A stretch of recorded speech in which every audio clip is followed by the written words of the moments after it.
Good morning, everyone. Welcome to our reading session for this morning. We will continue with the theme of setting description. The ally today is to focus on word meaning in the setting description. I hope you're all well and ready to go. So let's get started by making sure that you are definitely prepared for the lesson. So get your pencil or pen and paper and use the pause button if you need to. Right, let's have a recap on setting descriptions. This may be a bit difficult for you to read. Use the pause button if you need to. So we're using the four paragraphs above. So true or false? Her designs were scattered all over the large metal table. True or false? Number 2. Look at paragraph 2. Where was the robot located? Number 1, towards the back of the room. Number 2, hanging from the ceiling. Or number 3, in the middle of the workshop. Number 3, in paragraph 3, what happened when the girl pushed the lever to maximum? You need to tick 2 of these. The room began to shake is number 1. Number 2, the girl clamped her hands round the metal. Number 3, the smell of smoke filled the air. And number 4, the pressure gauge showed red. Number 4, for months she had hidden herself away to work secretly on her creation. Which 2 words from this sentence suggest that she didn't want to be seen? Number 1, away in creation. Number 2, hidden and secretly. Number 3, monthly and hidden. Number 4, secretly and creation.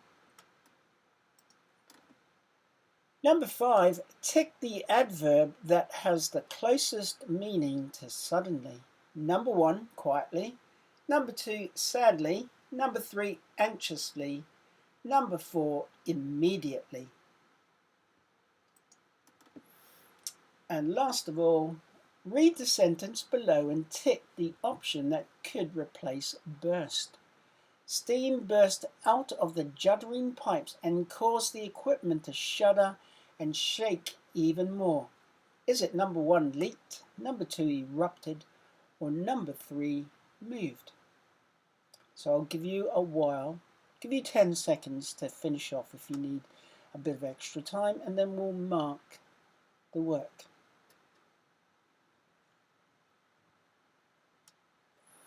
Right, let's get started. 5, 4, 3, 2, 1. Number 1, true or false, her designs were scattered all over the large metal table. It does say in the sentence, blueprints were scattered all over the large metal table. True. Number 2, where was the robot located? And it's in paragraph 2, and it does say in the middle of the workshop. Did you find the sentence? Did you scan for that information when you were looking for it? Number 3, in paragraph 3, what happened when the girl pushed the lever to maximum? Did you find it? So you're looking at paragraph 3, all of a sudden the robot's bulging eyes began to flicker brightly, but sadly the room was filled with silence. Without hesitation, she quickly turned the red taps and pushed the lever to maximum. Suddenly, objects in the factory began to tremble and the pressure on the gauge raced into red. So, did the room begin to shake?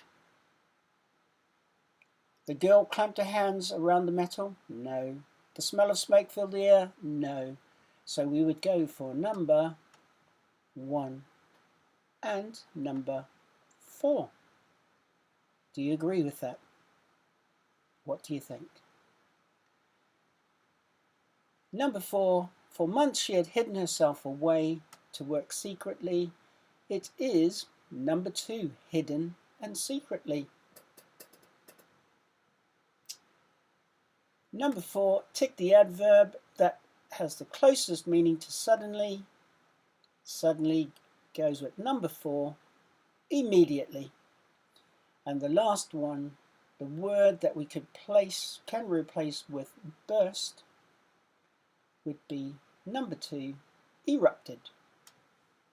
Erupted like a fountain or volcano. So how did you do? 6 out of 6, brilliant work. 5 out of 6, still really very good. You didn't have very long to read the text, unfortunately, but if you used the pause button, you would have. So use the pause button if you need to. Well done for those who got 5 out of 6. 4 out of 6, still good, but anything less than 4 out of 6, you need to read the text very carefully. Scan and skim for information. Right, remember, the task for Friday is to be able to write a setting description, enroll as a junior engineer. So today we're going to focus on the key features of a setting description, and this will help you with your writing, and once you pick up these key features you'll be able to magpie some of these features and use them in your own writing. Right, word of the day is flicker. All of a sudden the robot's bulging eyes began to flicker brightly. So synonyms for flicker: flutter, flash, glare or flare. And the opposite to flash, flutter, glare and flare are dull, darkness. Dark would be okay as well. If we put that word in another sentence, it could be a flame started to flicker in the distance, or we could just say a flame flickered in the fire. Let's move to the key features. What are the key features of a setting description? Which features can we identify? We've got this paragraph here, and I've created the same paragraph and I've highlighted in blue different words. So as the girl entered her workshop, her detailed designs and blueprints were scattered all over the large wooden table. That is a noun phrase. It describes the table. It's large and it's made of wooden. 4 months she had hidden herself away to work secretly on her creation. 4 months, comma, notice, is a fronted adverbial. 4 months is a fronted adverbial. Secretly is it ends with a ly, so you should know by now it's an adverb.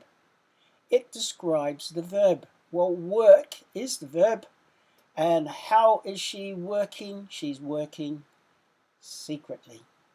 So it describes the verb, secretly working.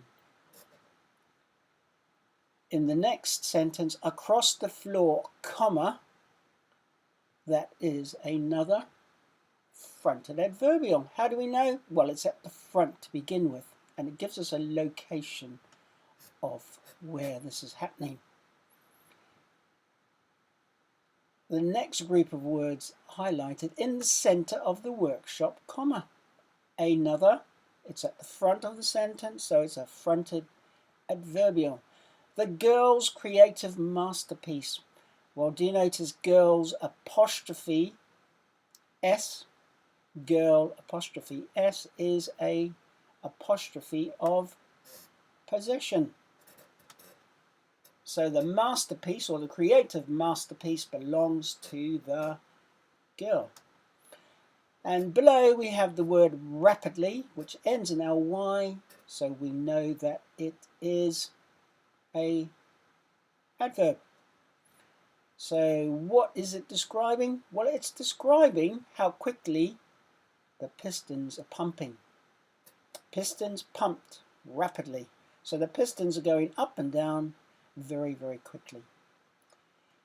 And the last 2 words, cold and hard, that's a part of a noun phrase because it describes the metal. The metal is cold and it's hard.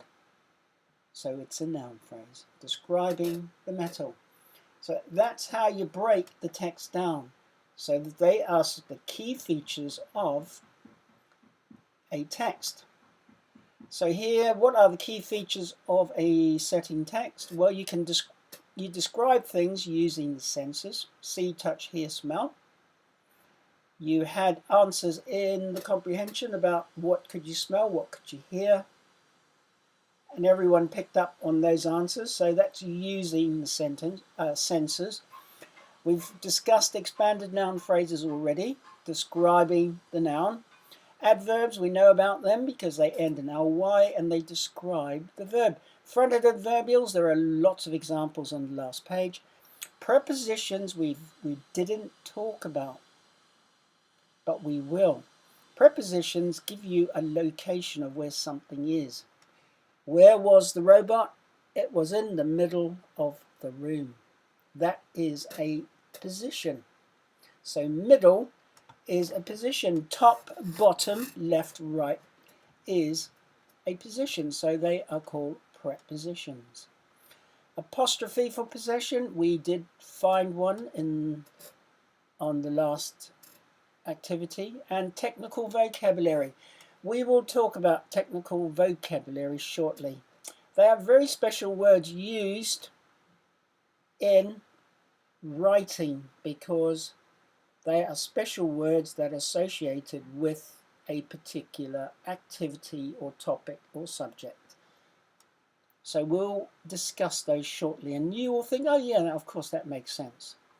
So here in this text I've got her hands clamped around the cold. That's a fronted adverbial. And it's difficult to see, but all of a sudden, comma, another fronted adverbial.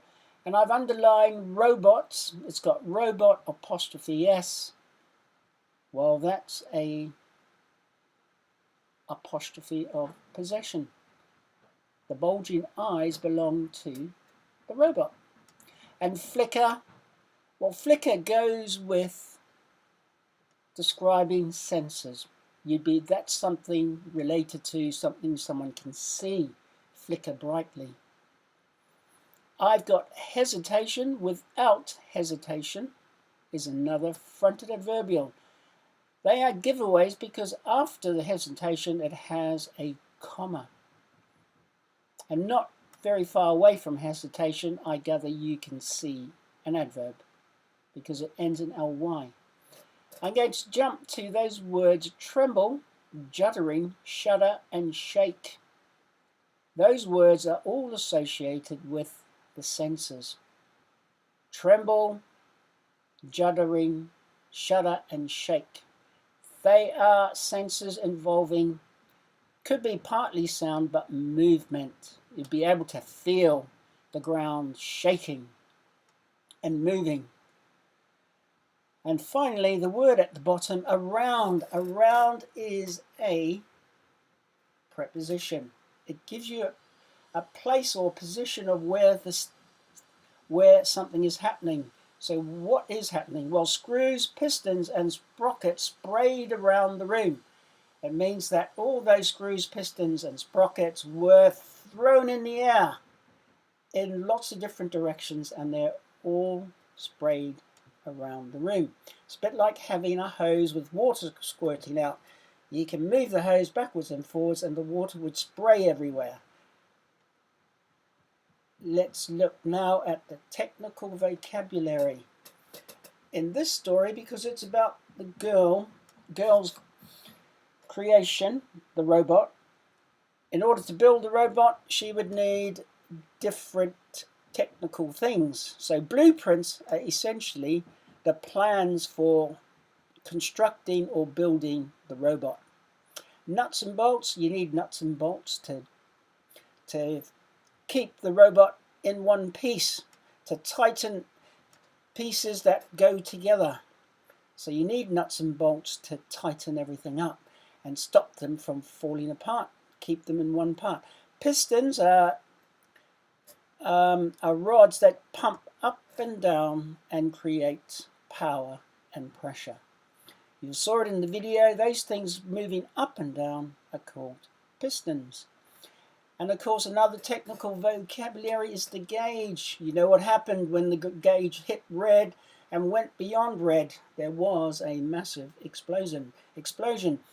And we've got sprockets next to the gauge. Sprockets, as you can see, they've got those sharp points on them. Sprockets, almost like steel wheels. They're used for turning things. And then finally, screws. Well, you need screws to join two pieces of metal together and fix them to whatever you're screwing into. So those words are all associated with technical vocabulary. Right, let's get on with our work for today. So today the text is about the Iron Man. So once again, remember this list here, your reading strategies. Try and apply them all the time. Right, as the sun rose, the sound of farmers angrily shouting could be heard. The farmers' equipment had gone. Where were their tractors, their earth diggers, their ploughs? All around the town, the huge metal machinery had mysteriously vanished. Where to? Who had stolen it all? There was a clue. Surrounding the field was half an axle and half a mudguard carved with giant teeth marks where it had been bitten off. There was another clue. Inside the farm were giant dusty footprints, each one the size of a single bed. At once the frightened, silent, amazed crowd followed the footprints. And at every farm the footprints visited, all the metal machinery had strangely disappeared. Finally, the footprints led back up to the top of the cliffs, where the little boy had seen the Iron Man appear the night before when he was fishing. The Iron Man's footprints led right to the cliff top. All the way down the cliff were torn marks on the rocks where a huge iron body had slid down. Below, the tide was in. The grey, empty, moving tide. The Iron Man had gone back into the sea. Well, he's disappeared after feasting on things. So, this is the beginning of your task. In the opening sentence, what sense is being described? Number 2, find and copy an expanded noun phrase in paragraph 1. These are all features of a setting description, and they are features that you should learn to magpie for your writing on Friday. Number 3, find and copy the fronted adverbial phrase in paragraph 1. It's always good to magpie some fronted adverbials if you're not very good at making up your own or remembering some. Number 4, find and copy 2 prepositions from paragraph 2. Remember, prepositions give you a location where something's taking place. Number 5, and at every farm the footprints visited, all the metal machinery had strangely disappeared. Find and copy the adverb in this sentence. That's very straightforward. And then number 6, find one example of an apostrophe used for possession in paragraph 3. That's very straightforward as well, but they are all very important. These are skills that you should be naturally using when you read. You're searching for those features all the time. It will help you with your understanding. What's going to happen next on this slide? Well, there are some other tasks for you to do. Number 7, find 3 words that are technical vocabulary.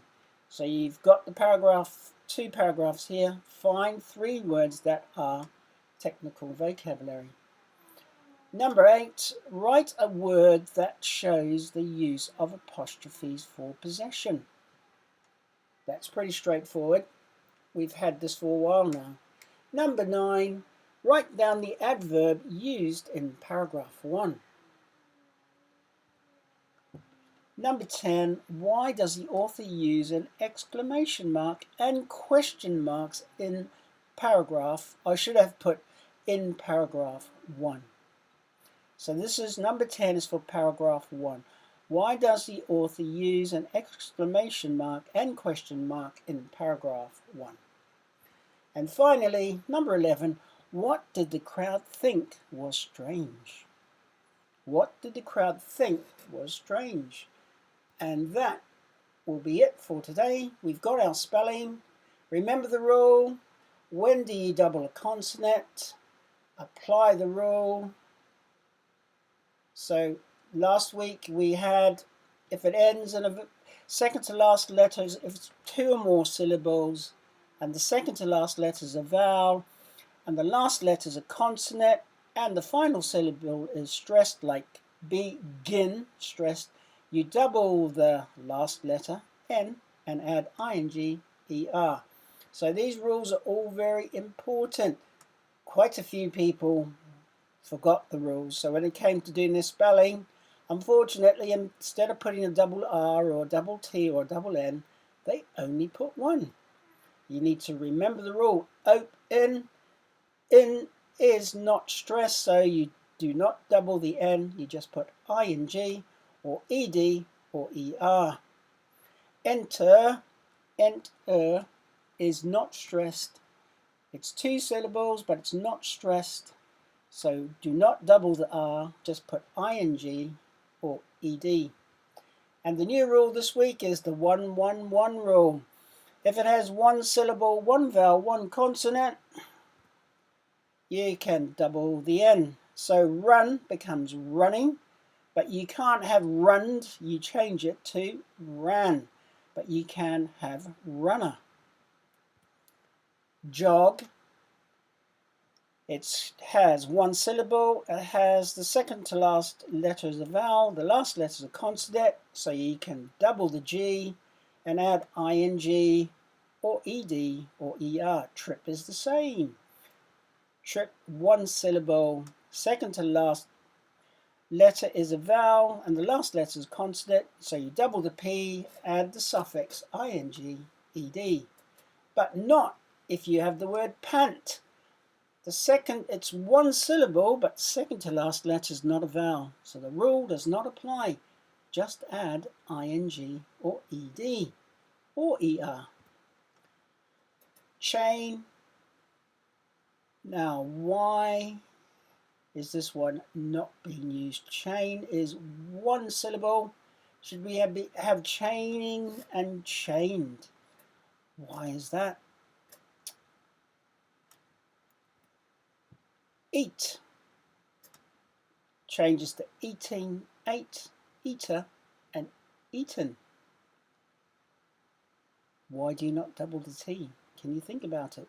Think about the 1-1-1 rule. And finally, fun. So thank you for listening and watching.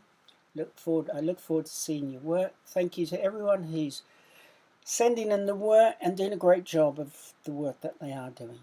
Many, many thanks, and I will speak to you tomorrow. Have an enjoyable day. Take care. Bye. Email your work to yr3@grange.harrow.sch.uk. Thank you very much.